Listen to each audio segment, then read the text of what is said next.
In 2022, Vietnam's GDP growth reached at 8.02%, exceeding the yearly target of 6 to 6.5%. Inflation was kept at 3.15%. Foreign direct investment reached $27.72 billion.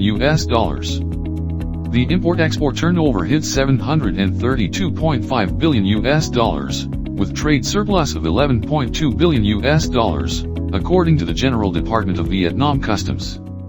These are impressive results amid a decline in growth momentum among global economies, and a surge in inflation and living expenses.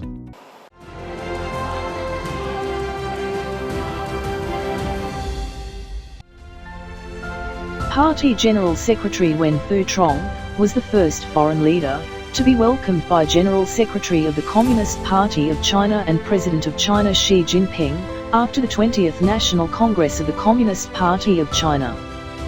The visit created a new impetus for, and consolidated the friendly neighborliness, enhanced political trust, and deepened the comprehensive strategic cooperative partnership between Vietnam and China. 13 cooperation documents on various areas were signed during the trip.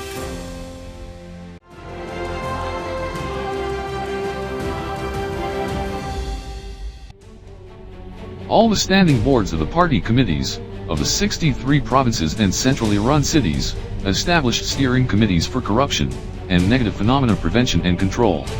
Thanks to the concerted engagement of the steering committees at central and local levels, many cases of corruption and negative phenomena were brought to light.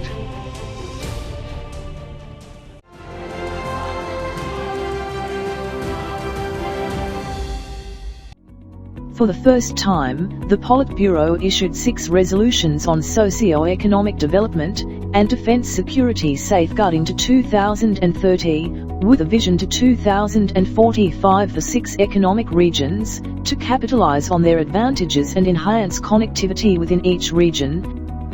At its 3rd session, the 15th National Assembly also issued decisions on investment policies for 5 key transport projects.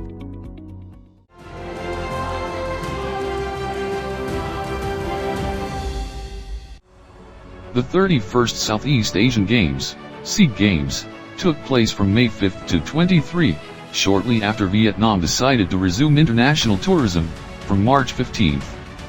With the successful hosting of the region's biggest sporting event, the country was highly valued for its organization, competition results, and promotion of its image, after more than 2 years fighting the COVID-19 pandemic.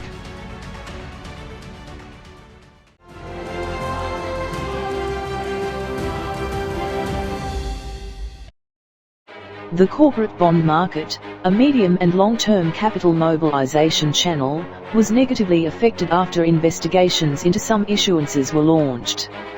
Individual investors sold bonds before maturity due to concerns over businesses' failure to repay debts. To rectify activities in this market, the government released a decree that stipulates rules on corporate bond offerings. It also requested the Ministry of Finance to guarantee openness, transparency, the legitimate rights and interests of investors.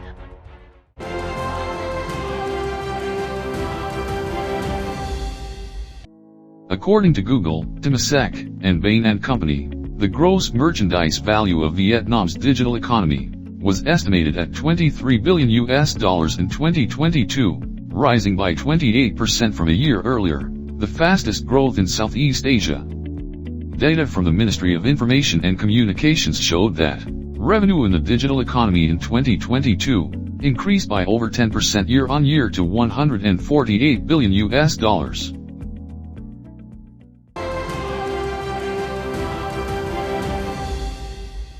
In October and November, residents in many localities had to wait in long queues to buy fuel. This situation came as a result of complex developments in the global oil market, and it also revealed problems in the management of petrol and oil trading. As directed by the government, the Ministry of Finance, the Ministry of Industry and Trade, and the State Bank of Vietnam promptly carried out solutions to tackle this situation.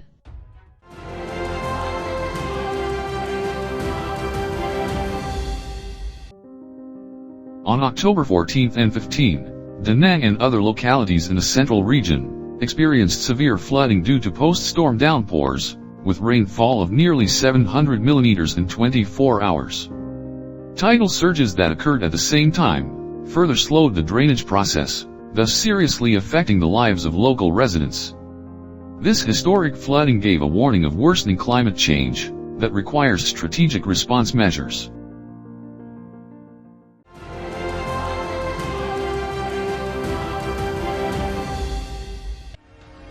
Vietnam's female football team became one of the 6 Asian representatives in the final round of the 2023 FIFA Women's World Cup. It was the first time Vietnam qualified for the finals. At SEA Games 31, the Vietnamese women's team also successfully defended their title championship,